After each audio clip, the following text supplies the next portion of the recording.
Excuse me, मैं doctor Bhuteshwar Vishwakarma ji से मिलना चाहता हूँ। जी कहिए। मैं ही हूँ doctor Bhuteshwar Vishwakarma. Oh sorry sir, मैं आपको पहचान नहीं पाया। मैं जनेंद्र चतुर्वेदी, आपसे अपॉइंटमेंट ली थी मैंने। प्लीज आज ही आप मुझे वो मशीन दिखा दीजिए सर। ये वो इन्वेंशन है जिसकी वजह से आप इतनी दूर से आए। वाह डॉक्टर साहब, देखने में तो बहुत ही अद्भुत मशीन है ये, लेकिन वाकई ये लग बदल सकती है ना? Chaturvedi ji, ARTD certified product है ये, यानी कि American research and technology developers.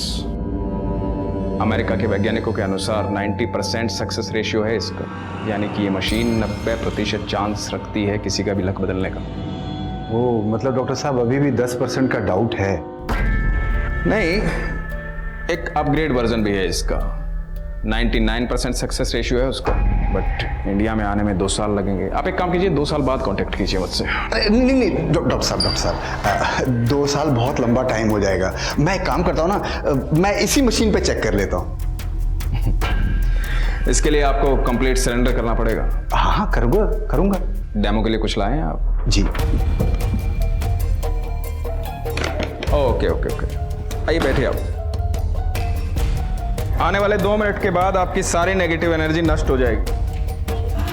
आने वाला टाइम आपके लिए लाइफ चेंजर होगा।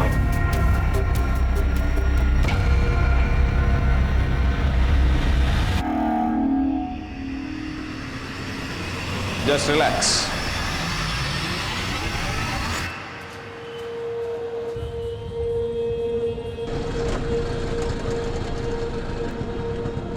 एक लंबे इंतजार के बाद अब मुझे लग रहा है अब मेरी जिंदगी पटरी पकड़ने वाली है।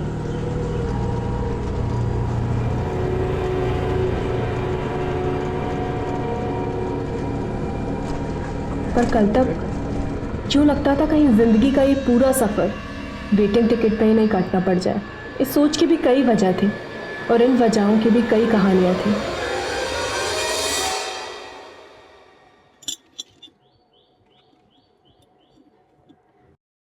राधिका, आज तुम सूरज को राखी नहीं बांधोगी, इसका मतलब क्या है? देखो सगा भाई है तुम्हारा, और इतना घमंड मत करो तुम। वो भी भगवान का दिया है, तुम्हारे ना कहने से तुम दोनों का रिश्ता खत्म नहीं होता। पापा आपको ना सिर्फ आपका बेटा दिखाई देता है, उसकी करतूतें दिखाई नहीं देती। फरेब करे वो, गुनहगार बने हम। अरे कौन सा फरेब किया है? थोड़ा सा हेरा फेरी कर लिया, जो सारे करते हैं आजकल। पापा कोई छोटा मोटा फरेब नहीं किया है। जिन गरीब बच्चों को हम चैरिटी के नाम पे पढ़ा रहे थे ना, उसके नाम पे एक फर्जी NGO का अकाउंट खोल लिया है और गलत तरीकों से सरकारी फंडिंग का भी जुगाड़ कर लिया, और अब देखो अय्याशी कर रहा है। अरे तुम इतना गुरगुराओ मत। देखो, तुम्हारी चैरिटी करने से तुम्हें क्या मिलता है? मन का चैन। और मेरे जुगाड़ करने से तुम्हें क्या मिलेगा? सोने की चैन, तुम्हारी राखी का गिफ्ट। लो। मैं तुम्हारी बेईमानी का भागीदार बनना ही नहीं है। अरे तुम पागल हो क्या? तुम सोना फेंक दिया। ये सोना जो है लक्ष्मी जी का आभूषण होता है, पता है? अरे आप कहाँ जेब में डाल रहे हैं? बाहर निकालिए। राधिका नहीं पहन रही, तुम आपको पहना दीजिए। निकालिए ना। अरे हमारे लिए क्या लाए हो? आपका गिफ्ट आपको बाद में देंगे, पहले अपनी बहन से राखी बंधवा ले। लाइए। लो बहन, बांधो राखी। देखो राखी गई भाड़ में, अब तुम्हें ना हथकड़ी बंधवाएंगे हम। बस करो राधिका, पगला गई हो क्या? हथकड़ी लगाओगे अपने भाई को त्योहार वाले दिन? आफत मत मचाओ। अम्मा देखो, आफत तो उस दिन आएगी जब भी आपके लाडले बेटे के चक्कर में ना हम सारे बर्बाद हो जाएंगे।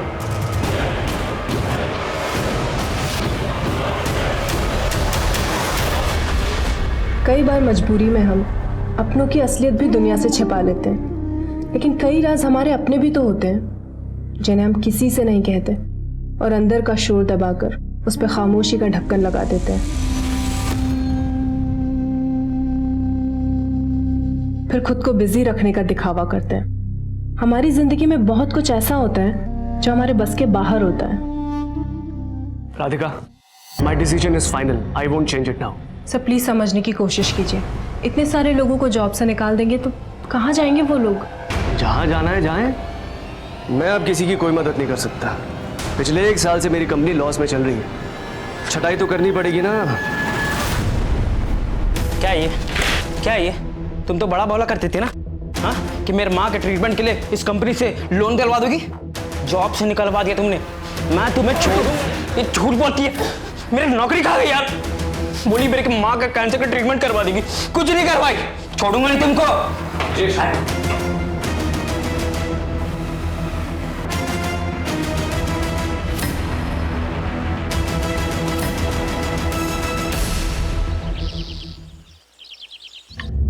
अरे पैसा के पेड़ पे उगता है जो हर 2 महीने के बाद पैसा बढ़ाने को बोल देती है? साहब 2 साल से 3,000 में ही काम कर रहे हैं। राधिका दीदी ने बोला था कि इस महीने से 4,000 देंगे। सुन सुन सुन, ये घर के मालिक जो हम हैं, राधिका नहीं है। सुलक्षणा, तू अंदर जाके काम कर, टेंशन मत ले। जी दीदी। पापा, किसी गरीब की मजबूरी का फायदा उठाते हुए आपको शर्म नहीं आती? इतने कम पैसों में वो कितना काम करती है, और अगर हम जरा सा पैसा बढ़ा देंगे तो क्या बिगड़ जाएगा? वैसे भी उसको तनख्वाह तो हम देते हैं ना। अच्छा, तू अब ये जता रही कि हम भी तेरा दिया हुआ खाते हैं, तो अपने अहंकार में अपने भाई की तरह अपने बाप को भी घर से बाहर निकाल देना। नहीं खाना है हमें तुम्हारा खाना।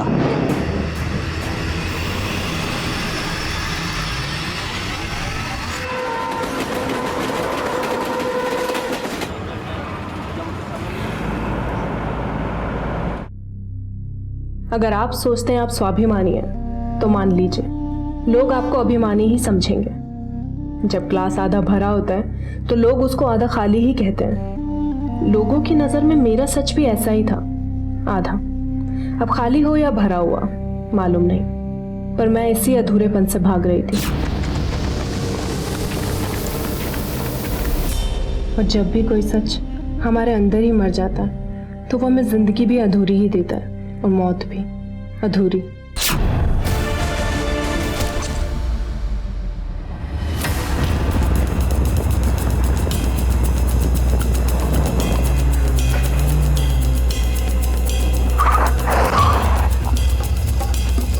बहुत ही ब्रूटल मर्डर है सर। आसपास ऐसा कुछ भी नहीं मिला है जिससे लड़की की पहचान हो, और जिस मात्रा में खून पड़ा हुआ है, शायद ये जगह बहुत ही सुनसान है।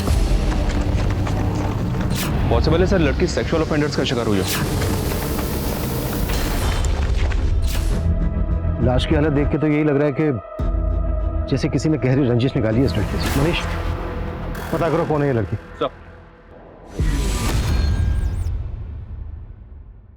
सर पोस्टमार्टम के अकॉर्डिंग लड़की के लोअर एब्डोमेन पे मल्टीपल स्टैबिंग की गई है। रेप के कोई साइन नहीं है, लेकिन उसका यूट्रस पूरी तरह से डैमेज्ड है। और सर लड़की की उंगलियां भी पूरी तरह से डैमेज्ड है, जिसकी वजह से बायोमेट्रिक्स के जरिए उसकी पहचान पता करने में प्रॉब्लम हो रही है। सर कहीं ऐसा तो नहीं कि यूट्रस को निकालने की कोशिश की गई हो, शायद ऑर्गन ट्रांसप्लांटेशन के पर्पज से? नहीं मनीष, लाश की हालत देख के तो यही लग रहा है कि किसी ने अपनी गहरी रंजिश निकाली है। ये काम किसी मानसिक रोगी का भी हो सकता है।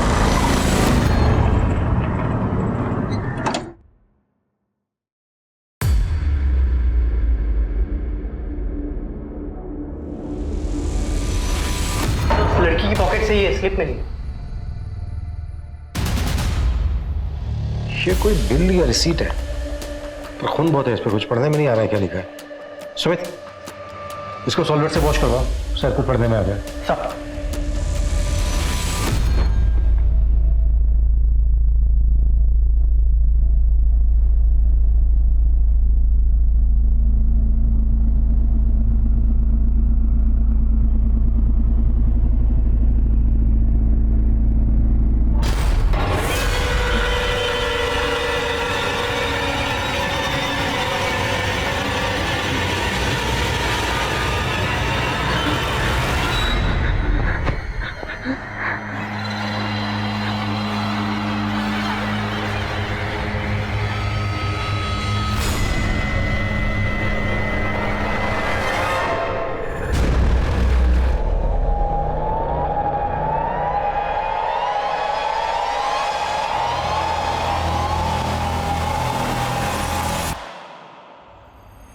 ये लखनऊ के एक यूनिसेक्स सैलून का बिल है।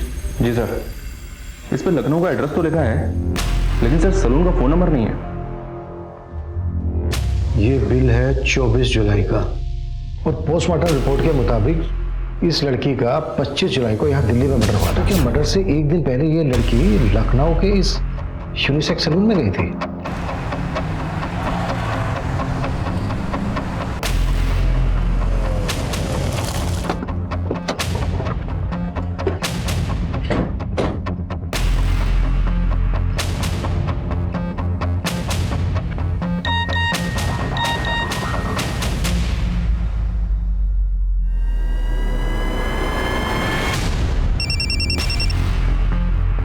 हाँ मनीष, फोटो मिला मुझे। सर वो फोटो मैंने यूनिसेक्स सैलून के बाहर के सीसीटीवी से लिया था।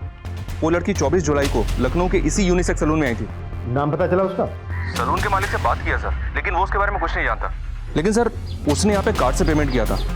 उसके क्रेडिट कार्ड की डिटेल्स मैंने निकलवा ली हैं। बहुत जल्द पता चल जाएगा कि वो कार्ड किसके नाम पे इशू हुआ था। तुम लड़की का नाम एड्रेस पता करो, मैं निकलता हूँ लखनऊ के लिए।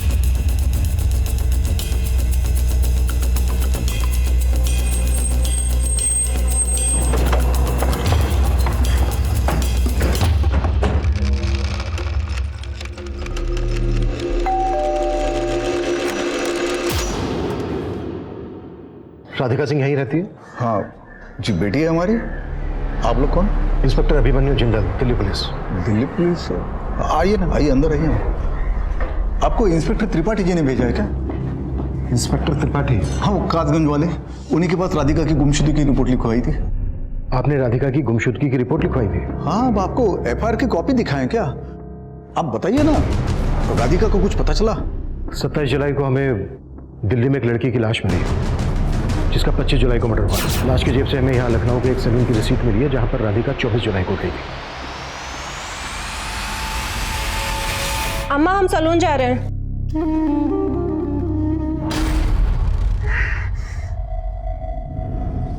क्या ये राधिका है? फोटो में चेहरा साफ नजर नहीं आ रहा है, लेकिन हमारी राधिका तो कानपुर गई थी। आपको लाश दिल्ली में मिली है ना? कानपुर? क्या बोल के गई थी कानपुर में? वो कहाँ जा रही है? शॉपिंग वॉपिंग करने के लिए गई थी बाजार में। उसके बाद उसका फोन बंद आने लगा। हम टेंशन में आ गए। वो त्रिपाठी जी को हम रिपोर्ट लिखवा दी। दिल्ली में आपका या राधिका का कोई जानने वाला रहता है जहाँ पर राधिका जा सकती है? दिल्ली में तो क्या, हमारा कानपुर में कोई जान पहचान वाला नहीं है। त्रिपाठी जी, ये राधिका की मिसिंग कंप्लेंट कौन सी डेट में दर्ज हुई थी? ये 26 जुलाई की दोपहर को हमने कानपुर पुलिस से भी राधिका की डिटेल शेयर की थी, लेकिन फिलहाल वहां से कोई जवाब नहीं आया है। लेकिन 25 जुलाई की सुबह 9:30 बजे लखनऊ रेलवे स्टेशन की सीसीटीवी फुटेज में राधिका कैप्चर हुई थी। ये देखिए सर, वो प्लेटफॉर्म नंबर 7 पे देखी गई थी जहां से उसने कानपुर जाने वाली ट्रेन पकड़ी थी। सर राधिका ने 25 जुलाई से 3 से 4 दिन की लीव मांगी थी। तो लीव लेकर वो कहाँ जाने वाली थी? कुछ बताया था उसने? ये तो नहीं बताया, लेकिन कुछ पर्सनल काम था ये बताया था। फिलहाल हमें ऐसी कोई इन्फॉर्मेशन नहीं मिली है कि 25 जुलाई को राधिका को कानपुर में कहीं देखा गया। आप लोग अच्छे से याद करने की कोशिश कीजिए। शायद राधिका कानपुर की किसी जगह का नाम आपसे बोल के गई हो जहाँ वो जाने वाली है। किसी मार्केट वगैरह का नाम लिया हो उसने? नहीं, तो वो सिर्फ इतना ही बोल के गई थी कि वो कानपुर शॉपिंग के लिए जा रही है, शादी की शॉपिंग। राधिका को जिस ढंग से मारा गया है उससे तो यही लगता है कि राधिका की जिंदगी में सब कुछ ठीक ठाक नहीं था। किसी पे शक है आप लोगों को? बाबूजी, अम्मा, आप सोच कर रहे हैं? सर को बताइए ना। मुझे उसी पे शक है, वही है, मैं बता रहा हूँ। किसकी बात कर रहे हो तुम? विजय दोस्त था राधिका का। राधिका? विजय, अंदर कहाँ घुस रहे तुम? राधिका से मिलने आए हम। नहीं मिल सकते तुम राधिका को। नहीं, कायब एक बात कान खोल के सुन लो। तुम हमारे नाम राशि के ना होते तो अभी के अभी हमारे बेटे को बोला गया ना, तुम्हारे कुंडली बिगाड़ दिए होते। निकल जाओ यहाँ से। कल जी ऐसा है, हम भी आपसे प्यार से कह रहे हैं, हम आए हैं राधिका से मिलके जाएंगे। राधिका? क्या बात करनी है? हाँ देखो, हमने तुम्हें साफ साफ बोल दिया था पहले ही, हम बद्री जी से शादी कर रहे हैं। हमें पता तुम हमसे भी प्यार करती हो। अरे बता दे रहा तुमको बद्री जी से शादी करेंगे करके। निकल जाओ। रहता कहाँ है विजय?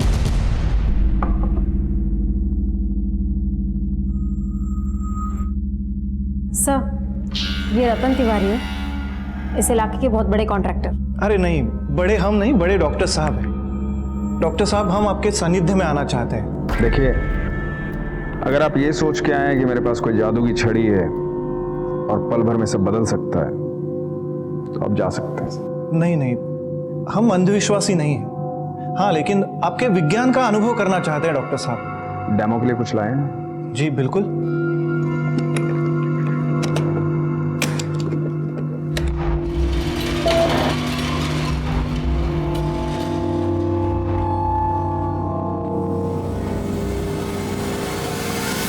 सर हमारी बात सुनिए। सर नहीं, सर हमारी बात। सर हमने राधिका को नहीं मारा सर। सर राधिका के घर वाले झूठ बोल रहे हैं सर। सर हम प्यार करते थे राधिका को, वो भी हमसे शादी करना चाहती थी। पर राधिका ने तो तेरे साथ अपना रिश्ता तोड़ दिया था। तोड़ दिया था सर, लेकिन हम बचपन से एक दूसरे को चाहते थे। वो अच्छा खासा कमा रही थी, हम जॉबलेस थे, हमारा टेम्परामेंट मैच नहीं होता था। वो फ्रस्ट्रेट हो गया, हमने उसको एक दिन कुछ बोल दिया, वो बुरा मान गई सर। राधिका हमारी बात सुनो ना, Radhika please please please Radhika, हम तुमसे प्रॉमिस कर रहे हैं, हम दोबारा ऐसा कभी नहीं करेंगे। हमें तुमसे कोई बात नहीं करनी है। सर हमें तो लगता है कि उसका बाप और भाई मिलकर उसे हमारे खिलाफ भड़का रहे थे, क्योंकि वो उसकी शादी किसी और आदमी के साथ कराना चाहते थे। और ये बात तेरे से बर्दाश्त नहीं हुई, इसलिए तूने राधिका को। सर हमने राधिका को नहीं मारा सर, अगर हमको खुंदक थी ना तो उसके बाप और भाई से थी। एक नंबर के लालची लोग हैं वो, और इसी लालच की वजह से उसकी शादी एक बड़े उम्र के आदमी के साथ करा रहे थे सर वो।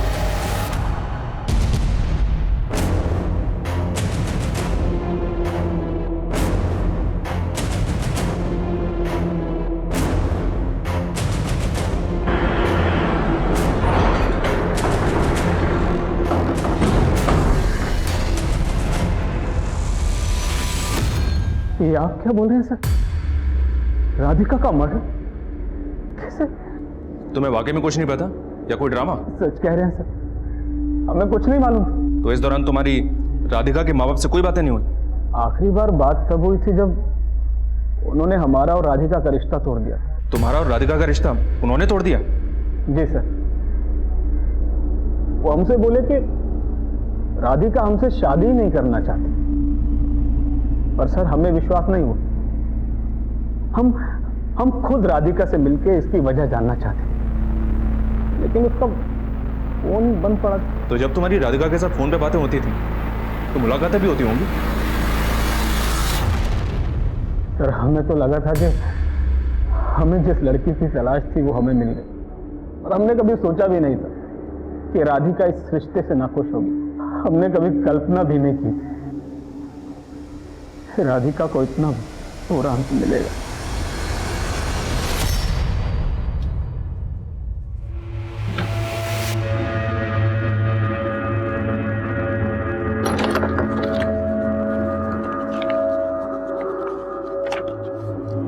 पापा, अब क्या सूझा है आपको? राधिका की अलमारी में क्या ढूंढ रहे हैं आप? मेरा एक फाइल है, वो उसे ढूंढ रहा था। तुम क्या कर रहे हो यहाँ पे? जाओ ना, तुम्हारा काम करो ना।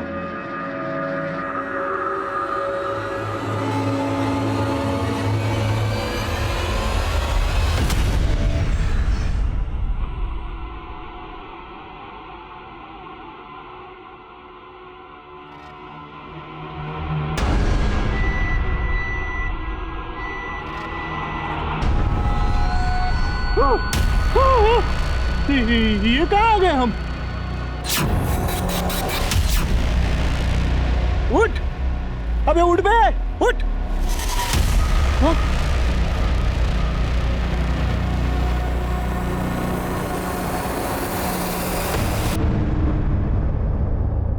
ये लक मशीन हमारा लक बदल रही है नीलू। सही बोला। देखो इस बार तो हमने जम के माल लूटा है। 25 जुलाई को राधिका का फोन लखनऊ से दिल्ली की तरफ ट्रैवल हुआ था, और 25 जुलाई की शाम को तकरीबन 6 बजे उसका फोन स्विच ऑफ हुआ था रेठाला में। और सर यही वो जगह थी जहां में राधिका की लाश मिली थी। राधिका ने 25 जुलाई को लखनऊ स्टेशन से वेद शक्ति ट्रेन ली, जो कानपुर पहुंचती है 12:10 पर, दिल्ली पहुंचती है 4:45 पर, और उसी शाम 6 बजे रेठाला में उसका फोन स्विच ऑफ हुआ। इस लिहाज से तो सर कोई गुंजाइश नहीं कि राधिका कानपुर में उतरी हो। लेकिन राधिका अपने घर वालों से तो यही कह के गई थी कि वो कानपुर जा रही है, लेकिन गई दिल्ली। तो क्या राधिका ने अपने घर वालों से झूठ बोला था? लेकिन किस मकसद से? क्या राधिका का दिल्ली में कोई जानने वाला होगा?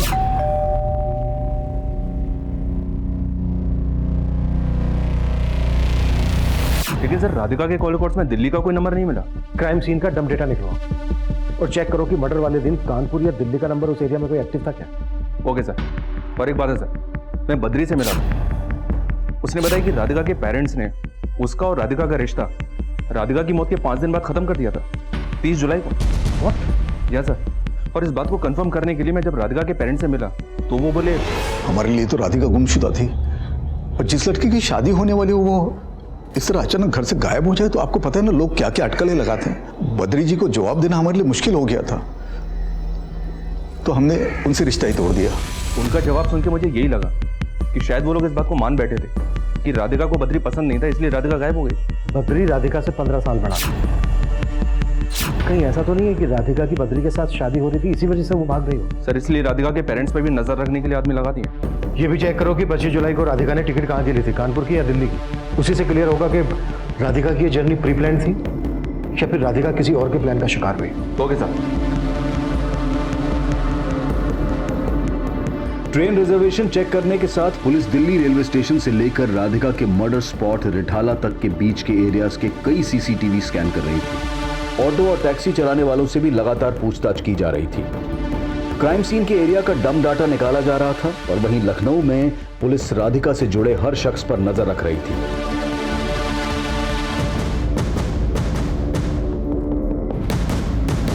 अरे तुम क्यों चिंता कर रही हो? आता हूँ ना मैं। अरे कुछ दिन अम्मा को संभालूं, फिर आता हूँ। अम्मा को बाद में संभाल, पहले तो आपको समाचार तो दी, हमको चुना लगा दिया। बाबा क्यों इतना गुर्रा रहे हो? और क्या चूल्हा कथा लगा रखा है? ये आरव कौन है? कौन आरव? वही आरव जिसके नाम राधिका का जमीन होगी, जो जमीन कायदे से हमारे नाम पे होनी चाहिए थी। तुम पहले ही उंडी मार दिया। क्या बात कर रहे हो आप? ए नौटंकी, हमको मत घुमाना। हम जानते हैं तुम्हारा षड्यंत्र है। ये आरव तुम्हारा चमचा है जो तुमको जमीन का पैसा दिया है। आप पकड़ा गए हो क्या? हम आरव बारव को नहीं जानते हैं।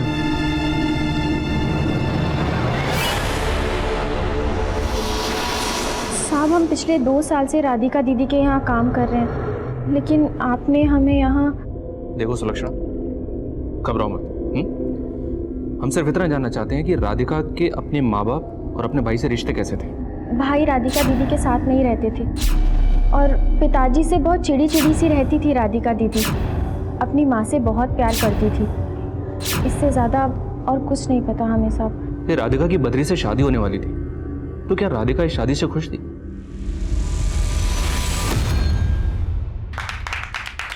साहब, जब हमने बद्री जी को पहली बार देखा था तब हमें यही लगा था कि राधिका दीदी किसी के दबाव में आके शादी के लिए राज़ी हुई है।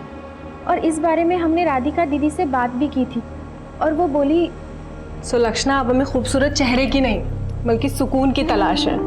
लेकिन दीदी वो आपसे उम्र में बहुत बड़े हैं। बड़े अच्छे इंसान हैं वो, और मुझे यकीन है कि मैं बद्री जी के साथ बहुत खुश रहूँगी। और साहब, राधिका दीदी का जवाब सुनकर हम खुद हैरान रह गए।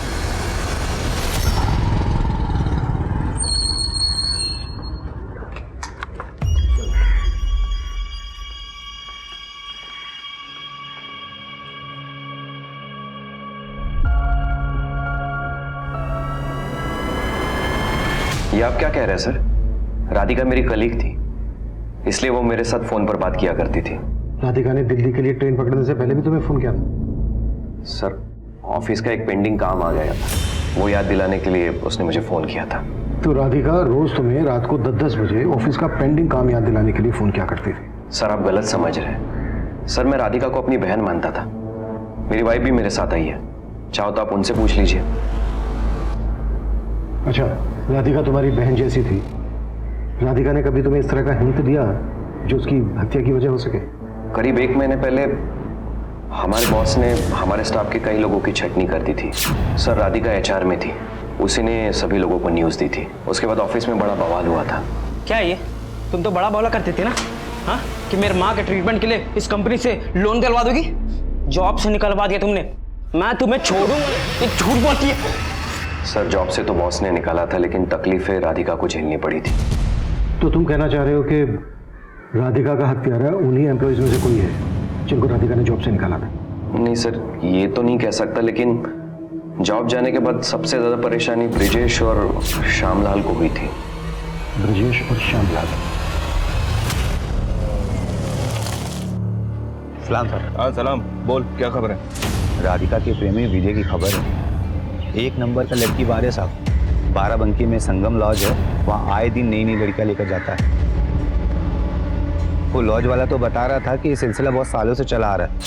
चल ठीक है, इस वजह पे नजर गड़ा के रख। पुलिस लखनऊ में राधिका से जुड़े हर इंसान को खंगाल रही थी, लेकिन राधिका के दिल्ली जाने का राज अब भी दूर नजर आ रहा था। 2 मिनट में सारी नेगेटिव एनर्जी नष्ट हो जाएगी। आने वाला टाइम आपके लिए लाइफ चेंजर होगा।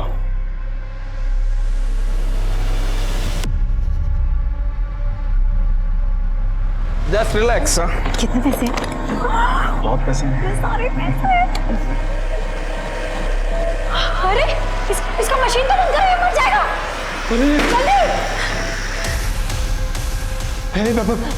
हेलो, हे भाई साहब, मर गया है। मर गया।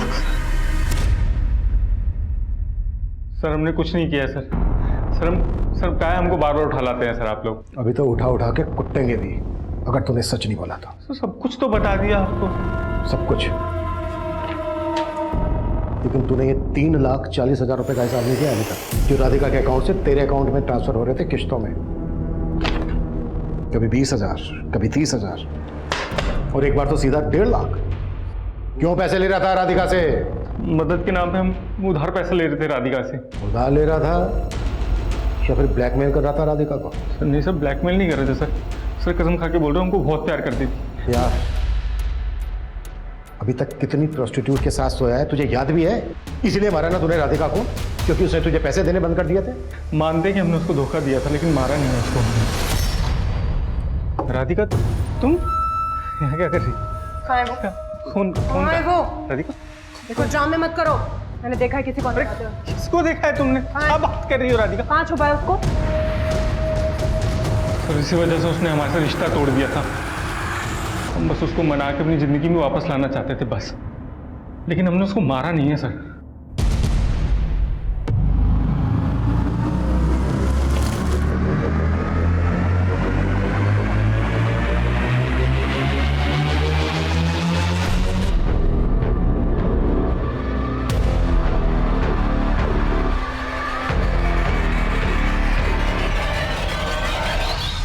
आरव? जी सर। सर राधिका की जमीन आरव के नाम हो गई है, वो जमीन जो दादाजी ने राधिका के नाम करी थी। हमें तो इसमें राधिका के वकील का कोई झोल लग रहा है। नाम क्या वकील का? सत्येंद्र मिश्रा। वो तो ये भी बताने के लिए तैयार नहीं कि आरव है कौन। सुमित वकील की डिटेल ले इनसे, जाके मिलो और पता करो आरव कौन है।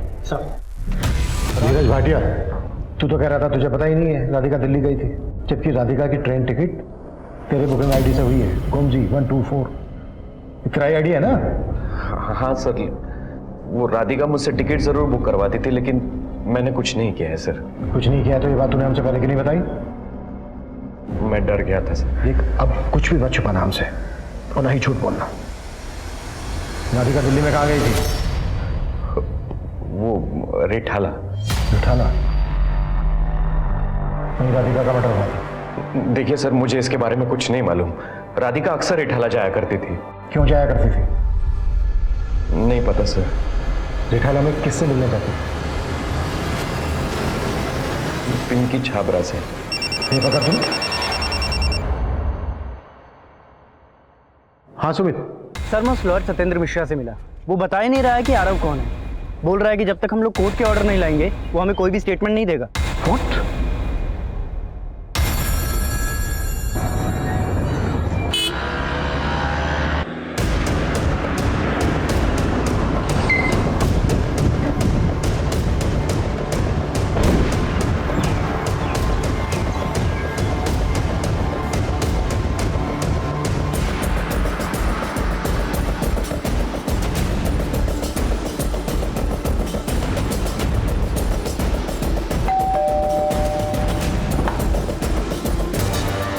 पिंकी छाबड़ा।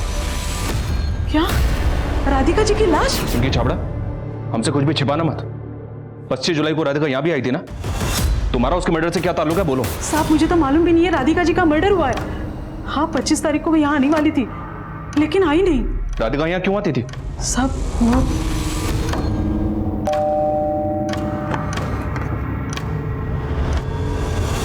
आरव कैसा है पिंकी जी? एकदम मस्त है।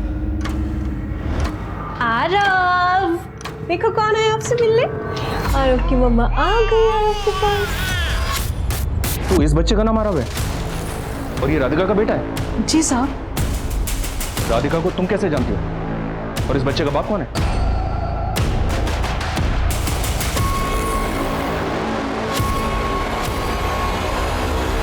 सर आप मुझे फिर गलत समझ रहे हैं।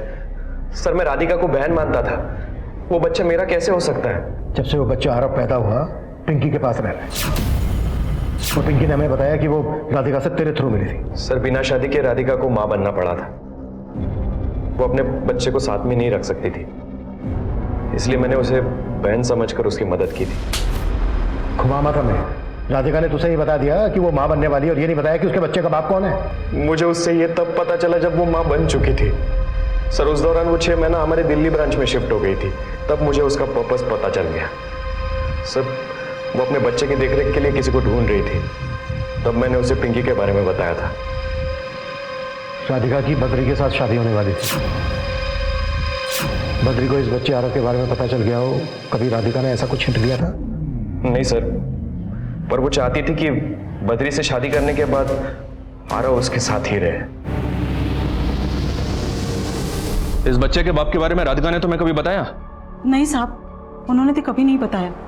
लेकिन हाँ, एक बार जब राधिका मैडम बच्चे से मिलके जा रही थी तो एक औरत यहाँ आई थी। औरत? कौन औरत? मम्मा के साथ जाना है आरव को। मम्मा जल्दी वापस आ जाएंगे, ठीक है? मैंने देखा एक औरत चिपके हमें देख रही थी।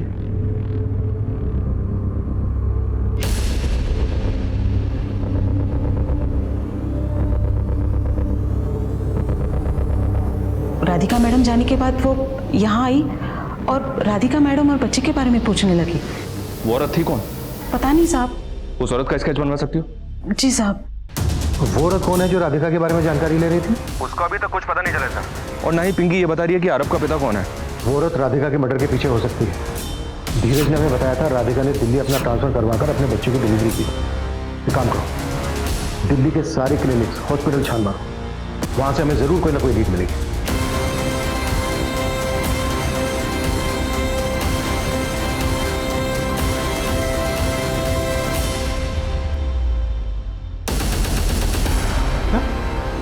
आरव राधिका का बेटा है? ये कैसे हो सकता है? ये झूठ है। देखिए, हमें राधिका के कलीग धीरज और इस औरत पिंकी ने यही बताया कि आरव राधिका का बेटा है। ये है पिंकी, जानते हैं आप इसको? नहीं, इसको नहीं जानते हम।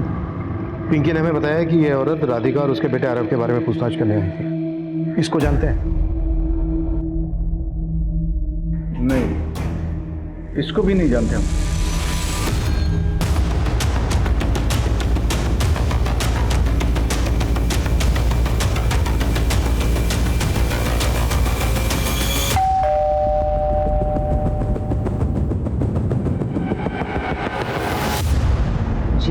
हमें बद्रीनाथ जी से मिलना है। आप? मैं उसकी माँ हूँ, शकुंतला। क्या राधिका का एक बेटा है? जी। अच्छा, इस औरत को जानते हैं आप? हमें शक है कि राधिका के मर्डर में इस औरत का हाथ हो सकता है। नहीं सर, हम नहीं जानते। बद्रीनाथ जी, राधिका के कलीग धीरज ने हमें बताया था कि राधिका आपसे शादी करने के बाद अपने बच्चे आरव को आप ही के साथ रखना चाहती थी, अडॉप्ट करके। क्या ये सही है? हमारी हमेशा से एक विश थी कि हम शादी के बाद एक अनाथ बच्चे को अडॉप्ट करें और उसे माँ का प्यार दें। क्या आप हमारी ये विश पूरी करेंगे? हाँ सर, हमने तब राधिका को कह दिया था कि हम शादी के बाद कोई अनाथ बच्चा अडॉप्ट कर लें, लेकिन सर हमें बिल्कुल भी अंदाजा नहीं था कि उसका कोई अपना बच्चा था।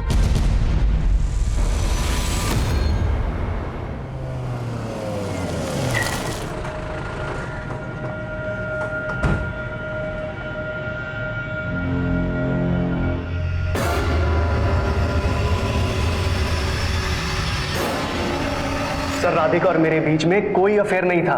लेकिन आरव तेरा ही बेटा है, ये मैटरनिटी क्लिनिक से पता कर लिया है हमने। वो मेरी गलती थी सर, बस। करीब 1.5 साल पहले मैंने अपने पूरे स्टाफ के लिए अपने फार्म हाउस पे पार्टी रखी थी। वहाँ पे राधिका ने बहुत ज़्यादा ड्रिंक कर ली थी। चलो, मुझे धोखा दिया। मेरे होते हुए दूसरी लड़कियों, आराम से। दूसरी लड़कियों। Radhika, it's okay. संभालो अपने आप को, इतना ज्यादा सोचने की जरूरत नहीं है। वो कर सकता है, मैं क्यों नहीं? सर उस दिन राधिका इमोशनली ब्रोकन थी, हम दोनों ड्रंक थे इसीलिए। लेकिन सर अगले दिन हम दोनों ने डिसाइड किया था कि हम उस रात को हमेशा के लिए भूल जाएंगे। फिर 1 हफ्ते के बाद राधिका मेरे पास आती है और मुझे बताती है कि वो प्रेग्नेंट है। राधिका, हमने मिलकर डिसाइड किया था ना, एक काम करो तुम अबॉर्शन करा लो। नहीं सर, मैं इस बच्चे को जन्म देना चाहती हूँ। राधिका यू नो ना, आई एम मैरिड। सर आप टेंशन मत लीजिए, आपको कोई तकलीफ नहीं दूंगी। सर राधिका अपने डिसीजन से हटना नहीं चाहती थी, इसीलिए मुझे उसकी मदद करनी पड़ी। मैंने पर्पसफुली उसका ट्रांसफर दिल्ली में करवाया था सर। और यही नहीं, इंसानियत के नाते जिस दिन डिलीवरी थी मैं उससे मिलने भी गया था। अब तक पुलिस के लिए हर मोड़ एक डेड एंड था और हर कोशिश नाकामयाब थी, और अब उनकी उलझनें और बढ़ने वाली थी। ये 25 जुलाई की फुटेज है सर, जिस शाम राधिका का मर्डर हुआ था। और सर ये फुटेज देख के आपको ऐसा नहीं लग रहा है कि राधिका को गाड़ी में जबरदस्ती बिठाया गया? किसके नाम पर रजिस्टर्ड है ये गाड़ी? डॉक्टर भूतेश्वर विश्वकर्मा। ये विश्वकर्मा एक कॉन मैन है सर, लग बदलने की मशीन के नाम पे कई लोगों को लूट चुका है।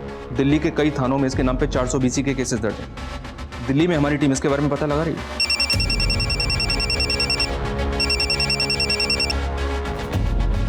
बोलिए बद्रीनाथ जी। जी, उस दिन मैं ही राधिका का पीछा कर रही थी। उस वक्त मैं भी दिल्ली में ही थी, अपनी भांजी से मिलने गई थी, और उसी सोसाइटी में मैंने राधिका को देखा। इसलिए मैं उसके बारे में पूछताछ करने के लिए वहां गई। और सर मेरी माँ ने सिर्फ उत्सुकता में राधिका का पीछा किया था, उसकी हत्या में इनका कोई हाथ नहीं।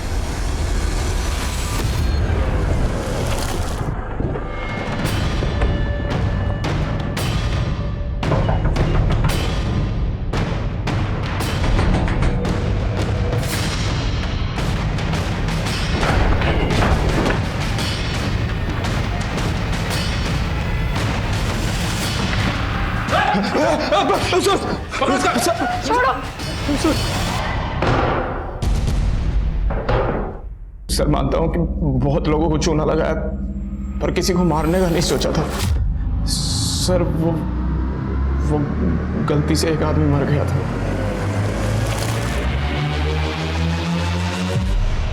किसी ने लाश डंप करते हुए हमारा वीडियो बना लिया था, फिर उस आदमी ने हमें धमकी दी।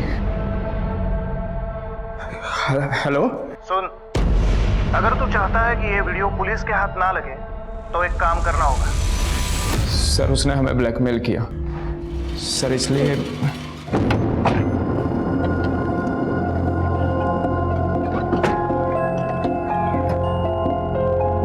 दीदी वो आपको गाड़ी चलानी आती है क्या? हाँ क्या हुआ? वो मेरे हस्बैंड को हार्ट अटैक आया है। चलिए मैं देखती हूँ।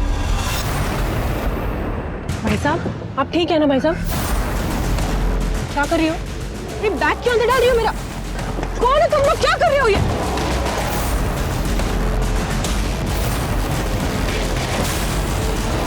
अरे पकड़ इसको, पकड़।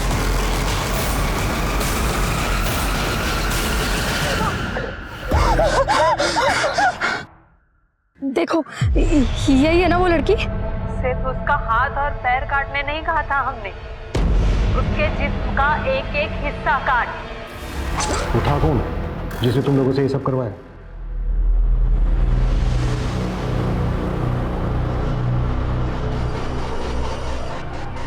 ये तो हम सोच ही नहीं पाए कि जिन जड़ों को हम इतना दूर दूर तलाश रहे थे, वो जड़ें तो हमारे इतने करीब थे।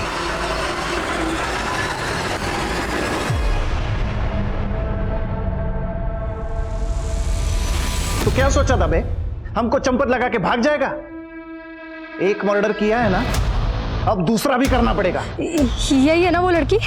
सिर्फ इसके हाथ और पैर काटने नहीं कहा था हमने, इसके जिस्म का एक एक हिस्सा काट। इतनी नफरत? ऐसा भी क्या बिगाड़ा था राधिका ने तुम दोनों का? उसने हमसे हमारा पति छीन लिया था। आए दिन धीरज उसके साथ फोन पर ही चिपके रहते थे। हेलो, हाँ राधिका, हाँ तुम्हारी दिल्ली की 25 जुलाई की टिकट बुक करवा दी है। अरे अरे थैंक यू किस बात का, तुम भी ना। चलो टेक केयर, बाय। और भी पता चला कि दिल्ली में उनका बच्चा भी पल रहा था। रतन भैया को बताए हम, इनका भी खून खोला और निकाल ली हमने भड़ास। अब मेरी सुनो तुम दोनों। धीरज राधिका को सच में अपनी बहन मानता था, और वो बच्चा धीरज का नहीं किसी और का था। अब तुम अपने हाथ से ना जेल में निकल जाएगी भड़ास।